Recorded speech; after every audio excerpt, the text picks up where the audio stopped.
Assalamualaikum warahmatullahi wabarakatuh.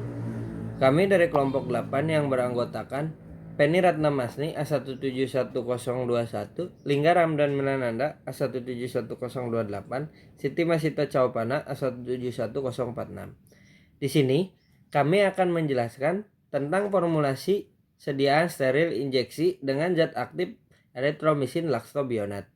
Pemberiannya kristal putih agak kuning atau bubuk kristal putih. Kelarutannya bebas larut dalam air, etanol, dan metanol, sedikit larut dalam aseton, praktis tidak larut dalam eter. Yang selanjutnya ada zat tambahan. Zat tambahannya ada benzalkonium klorida. Benzalkonium klorida sebagai serbuk amol putih atau putih kekuningan, gel tebal atau serpihan agar-agar, hidroskopis, memiliki bau aromatik ringan dan rasa yang sangat pahit. Kelarutannya sangat mudah larut dalam air dan etanol 95%, bentuk anhidrat mudah larut dalam benzen dan dalam eter. Selanjutnya yaitu natrium klorida. Pemberiannya serbuk hablur putih atau hablur heksanedral, tidak berwarna. Kelarutannya larut dalam 2,8 bagian air, dalam 2,7 bagian air mendidih, dan dalam lebih kurang 10 bagian gliserol. Sukar larut dalam etanol 95%. Selanjutnya yaitu ada Aqua Pro Injection. Pemberiannya cairan jernih, tidak berwarna dan tidak berbau dan tidak berasa. Kelarutannya dapat bercampur dengan pelarut polar dan elektrolit.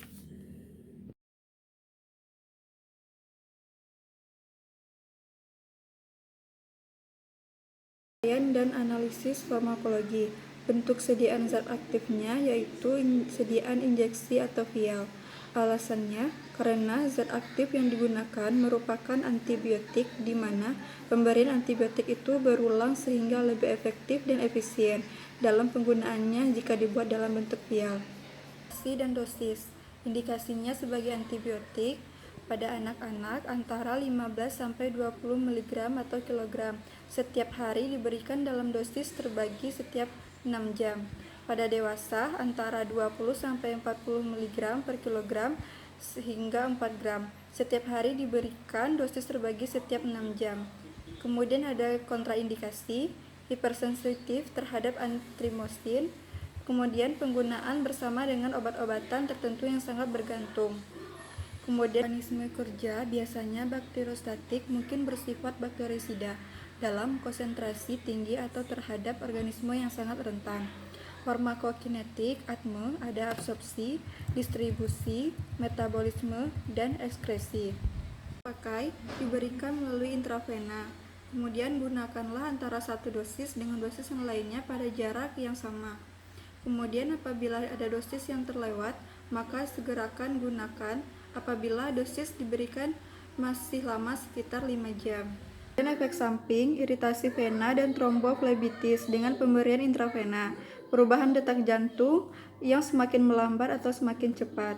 Kemudian ada toksisitas, penggunaan secara berlebihan dapat menyebabkan overdosis jika terdapat gejala seperti nyeri perut, pingsan, dan sulit bernafas. Kemudian ada interaksi obat, di mana penggunaan bersamaan dengan lovastatin yang membutuhkan kehati-hatian karena dapat menyebabkan gangguan ginjal.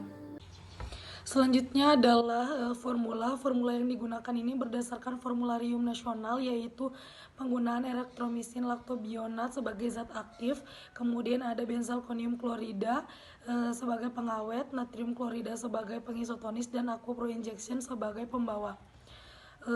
Kemudian sediaan yang dibuat ini yaitu berupa larutan hipotonis, makanya perlu ditambahkan natrium klorida sebagai pengisotonis sebesar 3,804 mg per mili.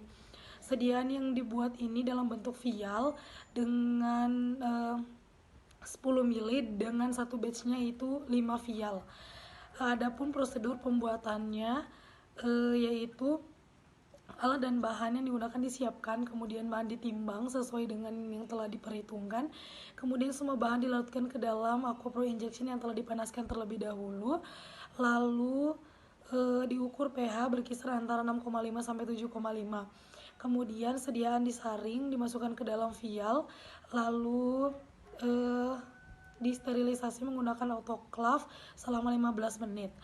Adapun sediaan dievaluasi dengan evaluasi fisika berupa pH, kebocoran vial, kejernihan, kemudian evaluasi biologi, uji sterilitas dan pirogen, kemudian secara kimia ada identifikasi dan penetapan kadar. Lalu sediaan disimpan pada suhu 15-30 derajat Celcius. Adapun kontribusi kerja dari pembuatan laporan ini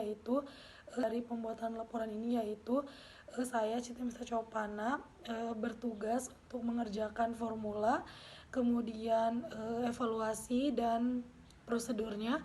Lalu ada Feni bertugas mengerjakan uraian farmakologi dan mengedit video ini.